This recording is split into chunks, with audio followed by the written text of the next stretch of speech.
Hi, hello friends, welcome back to the Prime Content YouTube channel. AP మహిళలకు కూటమి ప్రభుత్వం August 15వ తేదీ నుంచి ఉచిత బస్సు సౌకర్యాన్ని కల్పించనున్న విషయం తెలిసిందే. ఈ క్రమంలో ఏపీఎస్ఆర్టీసీ ఎండీ ద్వారకా తిరుమలరావు మరో గుడ్ న్యూస్ చెప్పారు. తిరుపతి జిల్లా వెంకటగిరి బస్ స్టాండ్ డిపో ఆఫీసుల్ని పరిశీలించిన ఆయన ఎలాంటి ఇబ్బందులు లేకుండా మహిళలకు ఉచిత బస్సు ప్రయాణం అందిస్తామన్నారు. పల్లె వెలుగు బస్సులతో పాటు ఎక్స్ప్రెస్ బస్సుల్లోనూ ఫ్రీ జర్నీ సౌకర్యాన్ని అందించాలని ప్రభుత్వం ఆలోచనలో ఉందని తెలిపారు. మహిళలకు ఉచిత బస్సు సౌకర్యంపై సీఎం చంద్రబాబు ప్రతి నెల సమీక్షిస్తున్నారని తెలిపారు.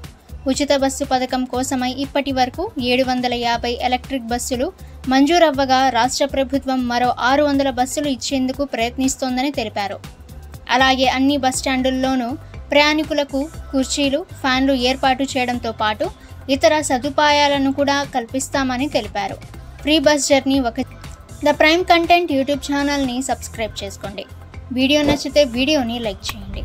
ఈ సమాచారాన్ని మీ ఫ్రెండ్స్ అండ్ ఫ్యామిలీ అందరికీ కూడా షేర్ చేయండి. నెక్స్ట్ వీడియోలో కలుసుకుందాము.